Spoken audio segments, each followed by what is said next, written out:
They gave my mother a choice: leave him, or we won't bring her back.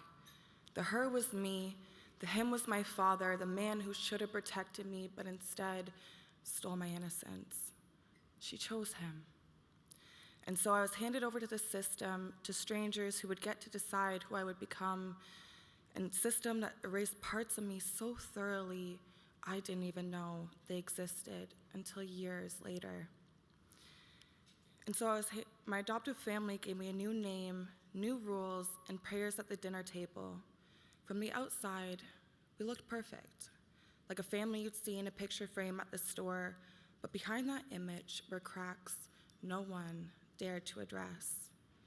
The system had erased my indigenous identity, my culture, my language, my roots, locked away in a box I was never meant to open.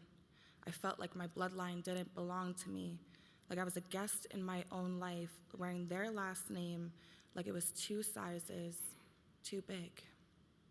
And in those moments, when I felt like I didn't belong anywhere, I longed for someone to see me, but being seen became something I feared.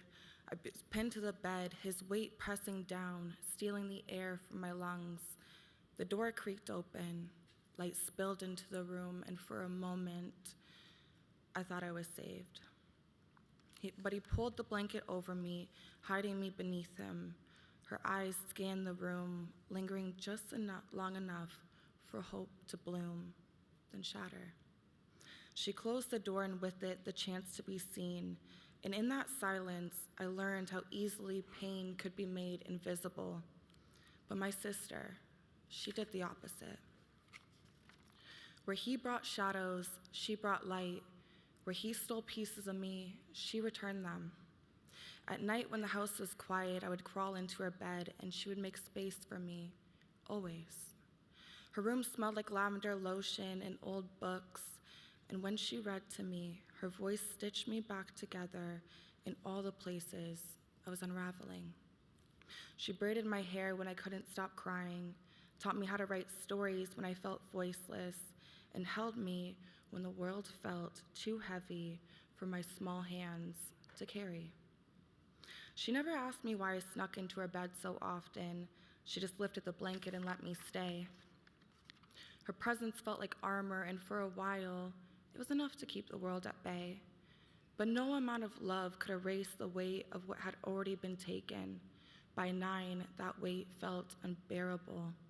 I started carving the pain into my own skin, etching the things I couldn't say in lines only I could read.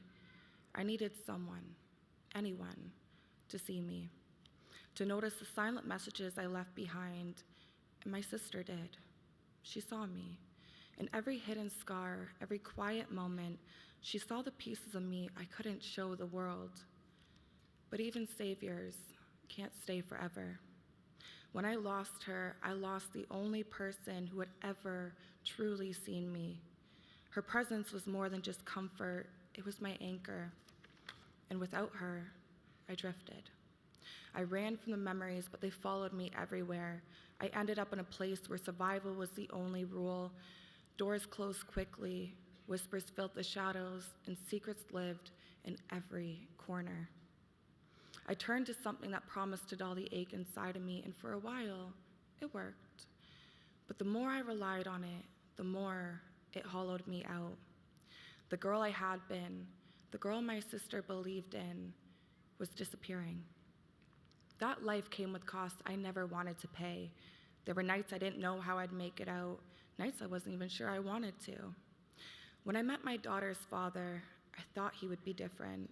I thought I could finally put my pain behind me and create something good, something whole. At first, it felt like love, or at least something close enough that I let myself believe it. But what started with kind words and promises quickly turned into something darker. His anger didn't just bruise me, it broke the parts of me I didn't know could even break. And then I found out I was pregnant. A wave of fear hit me first. How could I bring a child into a world I hadn't even figured out how to survive in yet? But then came something else, hope. For the first time in a long time, I felt like I had a reason to fight, 2 months before giving birth, I found myself in a housing meeting at YOU. Panic filled every inch of that room. We had nowhere to go. I was sleeping on my adoptive parents' couch, waking up in pain every morning while he had moved back in with his family. Then, in the middle of the meeting, one of the staff popped her head in, barely able to contain her excitement. "I have really good news," she said. "A 2-bedroom unit just opened up upstairs, and it's yours if you want it." Tears filled my eyes instantly. The weight of the world lifted off my shoulders, and for the first time in my pregnancy, I could finally breathe. But even that moment of relief couldn't protect me from the storm I was still living in. One night, he pinned me down, his hands around my neck. I looked into his eyes, and I saw nothing. I thought, this is it. This is how I go.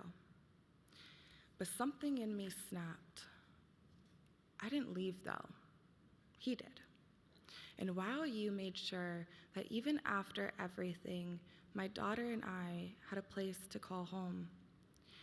Not long after, my family stepped in to help care for my daughter while I battled the debilitating migraines I've lived with since my teenage years. I wanted to be the mother she deserved. But during that time, I felt like I was failing her. The weight of it all pushed me back into a life I had once left behind, a life where survival demanded silence and sacrifice.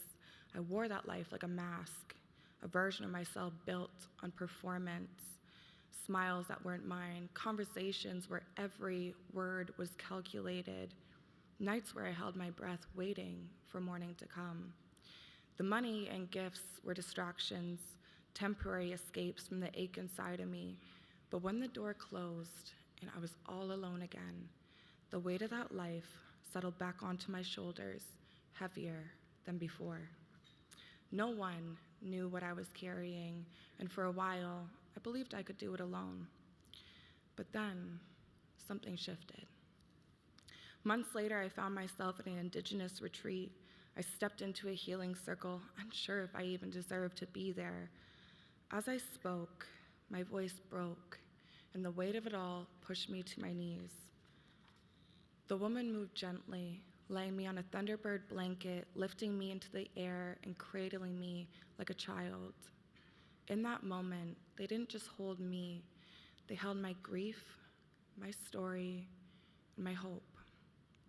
The next day, I jumped into an icy lake as the women sang the Strong Woman song. The cold pierced through me, but when I emerged, it felt like I had shed a lifetime of pain. For the first time, I felt like I had belonged to my culture, to my story, and finally, to myself. Resilience isn't about never breaking. It's about choosing not once, but over and over to piece yourself back together, no matter how many times the world tries to tear you apart. The path to healing rarely arrives all at once. It reveals itself quietly, piece by piece, in the places you least expect. For me, it started behind a nail desk. What began as a skill to make ends meet grew into something sacred, a space where I didn't just shape nails, but stories. Women sat across from me carrying more than they had let on, and I found healing in the simple act of listening. A full decade passed like that, creating beauty one set at a time, until I realized I was ready to create something more.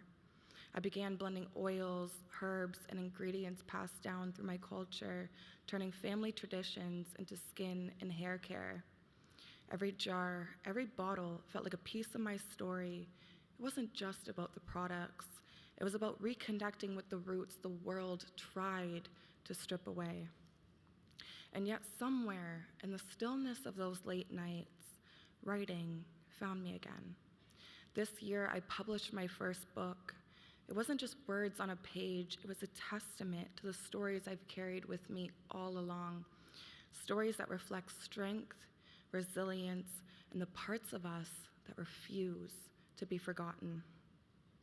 Writing has always been a place where I can make sense of things, where I could take the pieces of myself the world tried to erase and lay them bare on the page. It's something I've wanted to do since I was a little girl. That same little girl also dreamed of standing on a stage, sharing her story with the world. Even then, she knew her voice mattered, that every scar, every struggle was shaping something unstoppable. And now, this morning, she's here, her feet grounded in strength, her voice steady, no longer silenced. But I haven't stopped dreaming, because I know there's more waiting ahead. I've started studying cosmetic science with the lead scientist at Olay, because one day I will build an empire, one that honors natural beauty and resilience, the kind the world can't take away. But beyond the products and the pages, I dream of creating spaces where women come as they are, where healing isn't a privilege, but something every woman can reach. A place where women lay their burdens down, where friendship isn't competition, where the weight we carry feels just a little lighter because we are no longer holding it alone.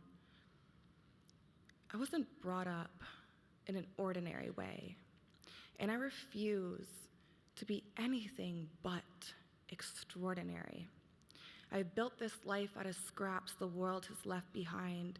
I've shaped it with grit, hope, and a stubborn refusal to let my circumstances define me. And I will keep building for my daughter, for the ones still standing at the edge waiting for someone to pull them back, and for the young girl I once was, who after everything didn't just survive, she thrived. Miigwech. Thank you.